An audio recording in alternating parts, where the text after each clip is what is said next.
अस्सलामु अलैकुम वरहमतुल्लाहि वबरकातुहू। अल्हम्दुलिल्लाहि रब्बिल आलमीन वस्सलातु वस्सलामु अला सय्यिदिल अंबियाइ वल मुरसलीन अम्मा बाद फ़ऊज़ु बिल्लाहि मिनश शैतानिर रजीम बिस्मिल्लाहिर रहमानिर रहीम। आप तमामी हज़रात का खैर मक़दम है हमारे यूट्यूब चैनल रज़वी वॉइस पर। आज मैं जिस मौजू पर बात करने वाला हूँ, जिस टॉपिक पर बात करने वाला हूँ, जिस सब्जेक्ट पर बात करने वाला हूँ, उस पर अल्हम्दुलिल्लाह मैंने तकरीबन 3, 4 या 5 मरतबा मैं बात कर चुका हूँ। सबसे पहले मैंने ये बात उस वक्त की थी जब हमारी किसी एक इस्लामी बहन ने एक मकान ख़रीदा था जो कि मस्जिद के बिल्कुल करीब था। तो उन्होंने मकान ख़रीद लिया। मकान ख़रीदने के बाद उनके रिश्तेदार जब मकान देखने को आए या उनके मकान पर आए, उनके घर पर आए, तो उन रिश्तेदारों ने कहा कि तूने यहाँ मकान क्यों ले लिया है, यहाँ मकान यानी मस्जिद के पास मकान लेना माज़अल्लाह ये गलत है, क्योंकि मस्जिद के पास जो मकान होता है वो कभी आबाद नहीं होता, उस घर में मुसीबतें आती रहती, उस घर में कभी बरकतें नहीं आती, माज़अल्लाह ये लोगों की सोच है। तब हमारे एक शरीफ भाई हैं, उनके ज़रिए मेरे पास ये सवाल पहुंचा था। मैंने एक वीडियो रिकॉर्ड करवाया था, तकरीबन आज से तकरीबन साल या 1.5 साल हो गई होगी। मैंने वो वीडियो अपलोड किया था, तो बहुत सारे लोगों को ज़रूरत थी इस वीडियो की। मुझे बाद में पता चला कि ये लोगों की सोच है, लोगों ने सर्च किया, तो आज अल्हम्दुलिल्लाह आपने प्यार दिया। वो वीडियो आप जब भी जाकर के आप यूट्यूब पर सर्च करोगे या गूगल पे जाकर सर्च करोगे तो 1 या 2 नंबर पर वो मेरा वीडियो मौजूद है। तो मैंने उसमें पूरी तफसील के साथ और हवाले के साथ मैंने पूरी बात की है। लेकिन इसके बाद में मैंने जब वो वीडियो मैंने अपलोड किया था, उस पर मैंने जो है उसमें अपने मोबाइल नंबर ऐड कर दिए थे, यानी उस डिस्प्ले पर मेरे मोबाइल नंबर चल रहे थे। तो लोगों ने जैसे जैसे लोग वीडियो देखते गए मेरे पास फ़ोन करते गए कि हमारे यहाँ पर भी ये बीमारी पाई जाती है, हमारे यहाँ पर भी लोग मानते हैं कि मस्जिद के पास किसी का घर नहीं होना चाहिए।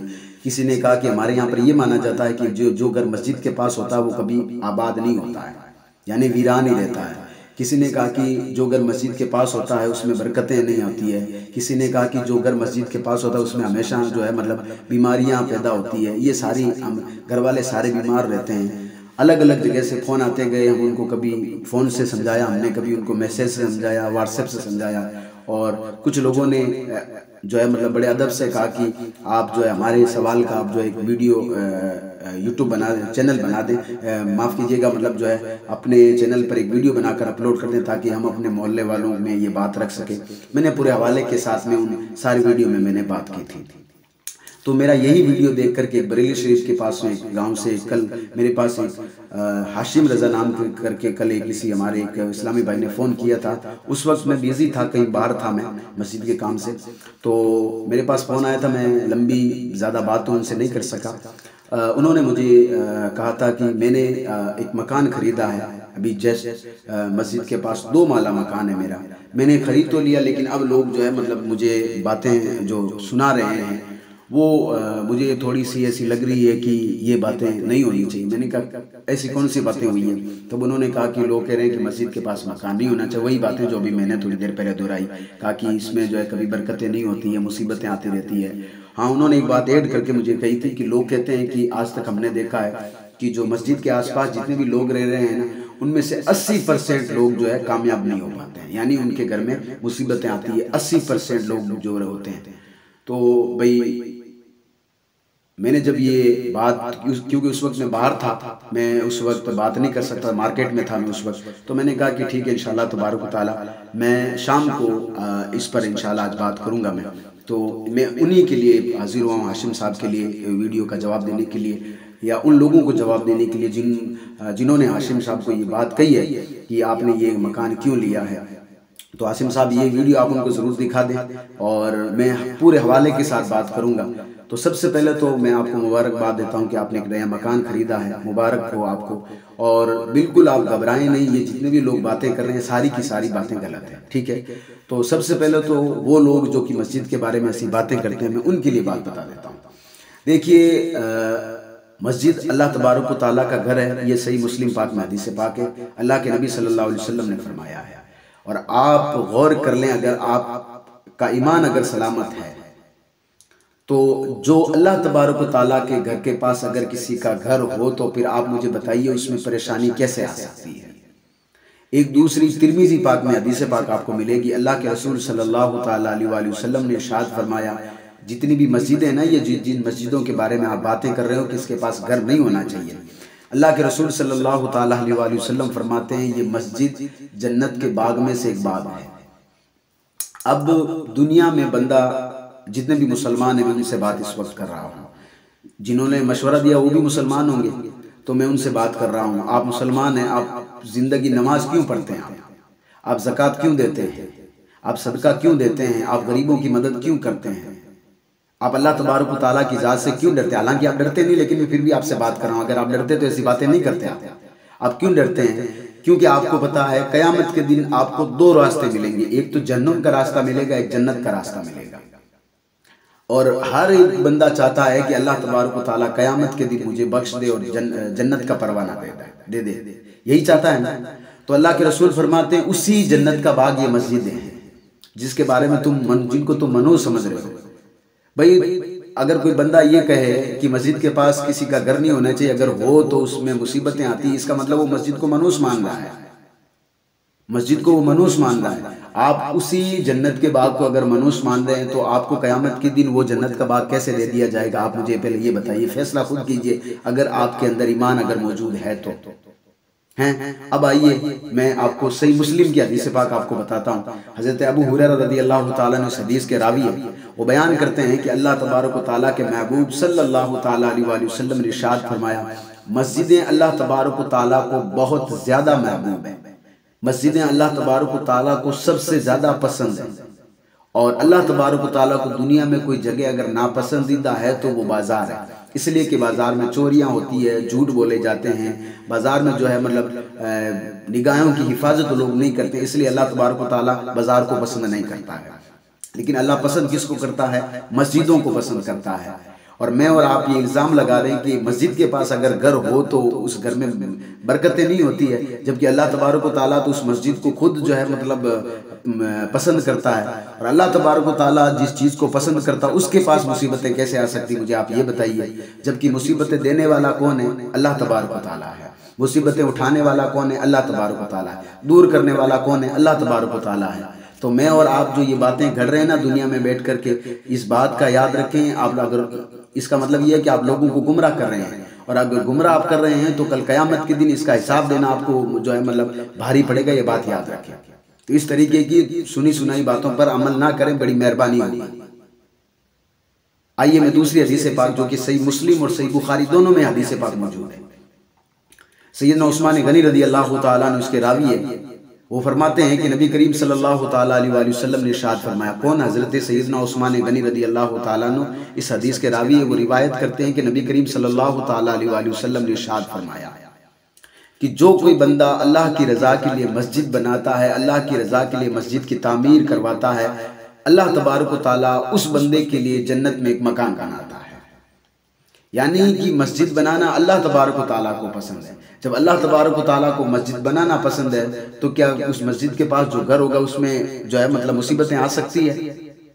ये हमारा खुद का ईमान कमज़ोर हो चुका है। जब ये सारी की सारी चीज़ें गैरों की थी, वो लोग अपनी इबादत गाहों के बारे में ये सोचते थे। जैसे जैसे हमारा ईमान कमज़ोर होता गया, ये सारी चीज़ें हमारे अंदर आती गई, हमारे अंदर ये सारी चीज़ें आती गई। ये बात याद रखें, वरना ये अकीदा हमारा नहीं था, ये बात याद रखें। अरे आप जब इस दुनिया से जाओगे, जो ऐसी लोग बातें करते हैं, तो आप मुझे बताइए, जब कल फरिश्ते आपसे पूछेंगे भाई जिस मस्जिद में आप नमाज पढ़ते थे उसी मस्जिद को आप मनहूस समझते थे, आप उस वक्त जवाब क्या दोगे? हासिम साहब, आप उनसे सवाल पहले पूछेंगे कि मैंने तो मकान खरीद लिया, आप मुझे कह रहे हैं कि इस यहाँ पर मस्जिद के पास मकान नहीं खरीदना चाहिए, लेकिन आप ये बताइए मस्जिद को आप मानते क्या है? तो वो कहेंगे अल्लाह तबारक व तआला का घर है। तो अल्लाह तबारक व तआला का घर मनहूस कैसे हो सकता है? इसका मतलब या तो आप अल्लाह तबारक व तआला पर ईमान नहीं रखते हैं, या आप उसको अल्लाह का घर नहीं मानते। इसका मतलब तो ये हुआ, आप उन लोगों से जरूर पूछें। आइए मैं एक हदीस आपके सामने और रखता हूँ, ये अबू दाऊद में आपको हदीस पाक मिलेगी, आप जाकर पढ़ें। अल्लाह के रसूल सल्लल्लाहु ताला अलैहि वसल्लम ने इरशाद फरमाया, जब तुम अच्छी तरीके से वजू कर चुको, अच्छी तरीके से वजू कर चुको तो अपनी एक हाथ की उंगली को दूसरे हाथ की उंगलियों में मत फंसाओ, क्योंकि तुम उस वक्त भी नमाज की हालत में ही होते हो। यानी कहने का मतलब ये है कि जिस मस्जिद के बारे में तुम बुरी बुरी बातें आज कर रहे हो ना, कि मस्जिद के पास हमारा घर नहीं होना चाहिए, मस्जिद मनहूस है, वो है, तो ये बात याद रखें, मस्जिद में जब आप बैठे रहते हो ना उतना ही सवाब मिलता है जितने आप नमाज की हालत में उतना सवाब मिलता है। यानी नमाज की हालत में आप होते हैं तो आपको कितना सवाब मिलता है, वैसे आप मस्जिद में जब बैठे रहते हो ना, गोया कि आप मस्जिद में बैठे हैं, गोया कि आप नमाज की हालत में। आप उस मस्जिद के बारे में बात करें कि उसके पास घर नहीं होना चाहिए किसी का। यार क्यों लोगों को गुमराह कर रहे हो यार? कम से कम किसी से पूछ लेते, इसके बाद में आगे बात करते आप। इमाम गजाली रहमतुल्लाह ताला अलैह फरमाते हैं, वो अपनी किताब में नबी करीम सल्लल्लाहु अलैहि वसल्लम की हदीस नकल करते हैं। फरमाते हैं कि अल्लाह के रसूल सल्लल्लाहु ताला अलैहि वसल्लम ने इरशाद फरमाया, जो बंदा मस्जिद से मोहब्बत करता है, जो बंदा मस्जिद से मोहब्बत करता है, अल्लाह तबारक व तआला उस बंदे से मोहब्बत करता है। अब मस्जिद से मोहब्बत कौन करेगा? जो मस्जिद को अल्लाह का घर मानेगा, जो मस्जिद को जन्नत का बाग मानेगा, जो मस्जिद को जो है मतलब अपनी इबादत का मानेगा, वही तो मानेगा। अल्लाह तबारक व तआला उससे जो है मतलब मोहब्बत करता है। अब हम लोग यहाँ पर ये बातें करें कि मस्जिद के पास हमारा घर नहीं होना चाहिए, तो मस्जिद के पास घर होने की वजह से हमारे घर में परेशानियां नहीं आ रही है। अब मैं बात करता हूँ कि घर में हमारी परेशानियां आ क्यों रही है। हमारे घर में परेशानियां हजरत इसलिए आ रही है कि हम झूठ बोल रहे हैं। हमारे घर में परेशानियां इसलिए आ रही है हुजूर वाला कि हम सब मिलकर के सूद खा रहे हैं। हमारे घर में परेशानियां इसलिए आ रही है कि हम लोगों का हक खा रहे हैं। हमारे घर में मुसीबतें इसलिए आ रही है, परेशानियां इसलिए आ रही है कि हमारी नीयतें सही नहीं रही, हमारी नीयतें खराब हो चुकी है। हम एक दूसरे का कभी अच्छा चाहते नहीं हैं, इसलिए जो है हमारे घर में मुसीबतें आती है। हम एक दूसरे को पसंद नहीं करते, इसलिए हमारे घर में मुसीबतें आती है। हम बेनमाजी हैं, इसलिए हमारे घर में जो मुसीबतें आती हैं। रमज़ान के रोज़े हम नहीं रखते हैं हम, इसलिए हमारे घर में मुसीबतें आती हैं। अल्लाह का कोई भी फरमान हम नहीं मानते हैं, इसलिए हमारे घर में मुसीबतें आती है और ये मुसीबतें आएगी। और ये मैं अपनी तरफ से नहीं कह रहा हूँ। आप जब कुरान मजीद को पढ़ लीजिए जाकर के, अल्लाह तबारक व तआला खुद फरमाता है, जिसका मफहूम यह है कि अल्लाह तबारक व तआला फरमाता है, ये जो मुसीबतें दुनिया में तुम पर आती है, ये जो मुसीबतें आती है ना, ये दुनिया में तुम पर जो मुसीबतें आती है, ये तुम्हारे किए हुए करतूतों की वजह से ही आ रही है। और बहुत सारे तुम्हारे करतूत तो ऐसे, मैं मफहूम बयान कर रहा हूँ, तुम्हारे बहुत सारे करतूत तो ऐसे हैं कि जिसे अल्लाह तबारक व तआला दरगुजर फरमाता है, यानी तुम्हें माफ़ कर देता है। यानी अल्लाह तबारक व तआला अगर तुम्हें हर एक गुनाह पर अगर पकड़े ना, तो तुम्हारा सांस लेना मुश्किल हो जाए। ये बात याद रखें। ये कुरान मजीद कह रहा, मैं अपनी तरफ से कोई बात नहीं कह रहा हूँ आपको, अपनी तरफ से कोई बात आपके सामने नहीं बता रहा हूँ मैं। और हम लोग कह रहे हैं कि मस्जिद के पास घर होने से मुसीबतें आती हैं। नहीं जनाबे वाला, मस्जिद के पास घर अगर होगा तो हम नमाज टाइम पर पढ़ेंगे। मस्जिद के पास अगर हमारा घर होगा तो इंशाअल्लाह तबारक तआला मस्जिद में जो भी मजलिस होगी हम जल्दी उसमें पहुंच पाएंगे, सारी चीज़ें हमारे लिए सहूलियत हो जाएगी। लेकिन क्यों, हमें नमाज वैसे ही पढ़नी नहीं है, इसलिए हम जो है इधर उधर की बातें बनाकर निकल जाते हैं। यानी जो काम होता है, जो करना होता वो हम करते नहीं हैं, जो नहीं करना होता वो हम जो लोगों में जो है आम करते रहते हैं। वरना मस्जिद का मकाम क्या है? कुरान मजीद में सूरह तौबा जाकर आप पढ़िए, अल्लाह तबारक व तआला फरमाता, मस्जिद को आबाद कौन करता है? आप जैसे या मेरे जैसे जो ये लोग जो आज घूम रहे हैं ना, ये कि मतलब मस्जिद के पास घर बनाना ऐसा है वैसा है वैसा है, ऐसे वैसे लोगों की वजह से मस्जिद आबाद नहीं है। अल्लाह फरमाता मस्जिदों का आबाद वो लोग करते हैं जो कि अल्लाह तबारक व तआला और क़यामत के दिन पर ईमान लाते हैं, ईमान रखते हैं। यानी अल्लाह को एक मानते हैं, ये मानते हैं कि क़यामत कायम होगी। हम तो, हमारा ईमान ही सलामत नहीं है अगर हम ऐसी बातें करेंगे तो जाहिर सी बात है हमारा ईमान ही नहीं है। हम मस्जिद जिसको अल्लाह का घर है, हम ये सोच रहे हैं कि उस मस्जिद के पास हमारा घर नहीं होना चाहिए। तो हासिम साहब, मैं आपकी बारगाह में अर्ज़ कर रहा हूँ, आपने मकान लिया, आपको बहुत बहुत मुबारक हो। ऐसे लोगों की बहकावे में ना आए। ये लोग हमेशा उल्टी सीधी बातें करते रहते हैं। मस्जिद अल्लाह तबारक व तआला का घर है, जाइए 5 वक्त की नमाज पढ़िए, कुरान मजीद की तिलावत करते रहिए, अल्लाह की बारगाह में दुआ कीजिए, सारी की सारी मुसीबतें परेशानियां सारी दूर हो जाएगी। मस्जिद के पास घर होना या ना होना, इससे मुसीबतों का लेना देना कुछ नहीं है। बात याद रखें, ये लोगों ने अपनी तरफ से बात बना रखी है। ये बात याद रखें, मैंने पूरी डिटेल के साथ मैंने सारी बातें की, हवाले के साथ बात की है जनाब।